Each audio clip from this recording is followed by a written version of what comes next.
The Constitution. Philosophical inspirations of the framers. The first thing we're going to discuss is social contract theory. Now I want to point out that in this video we're going to talk about 4 different philosophers, and the ideas that they had that impacted the creation of our government. Don't worry about memorizing all of them and what books they wrote and that sort of thing. It's not that important. You do want to be able to identify their names and to recognize that they influenced the direction that our government took. Okay? So we have the social contract theory, and several of the ones we're going to discuss worked on this social contract idea. The idea is very important. It's that a government receives its power from the people. So this should sound familiar. This should sound like the idea of popular sovereignty. The idea is basically that we allow the government to govern. If you think about it, the president, how did he get his job? People voted for him. How did our representatives get their jobs? Again, people voted for them. We allow them to have their jobs. So they receive their power from us, from the people. One of these philosophers was John Locke. And John Locke, he wrote several important things, but one of them, he wrote the second treatise on government.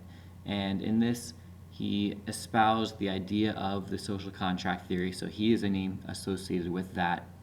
And he's probably best remembered for the phrase life, liberty, and property, which we probably recognize as being slightly different than in the Declaration of Independence, when Thomas Jefferson borrowed that idea and said life, liberty, and the pursuit of happiness. So that's John Locke.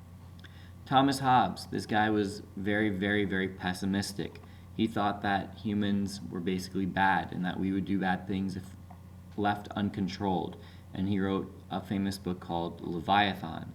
In it, he argued that we needed a single strong ruler. Otherwise, there would be chaos. And he talked about how miserable our lives would be and things like that. So Hobbes, very pessimistic. He wanted a single strong ruler. Jean-Jacques Rousseau, he authored The Social Contract as well. So that's pretty much what he is known for as far as this course goes. So he, again, espoused the same idea that the people are the source of power for the government. And finally, Baron de Montesquieu, he wrote The Spirit of Laws, which is often seen as one of the first major influences on the idea of separation of powers, which is something we haven't discussed yet, but as you'll see throughout this course, separation of powers is a main fundamental idea of our Constitution.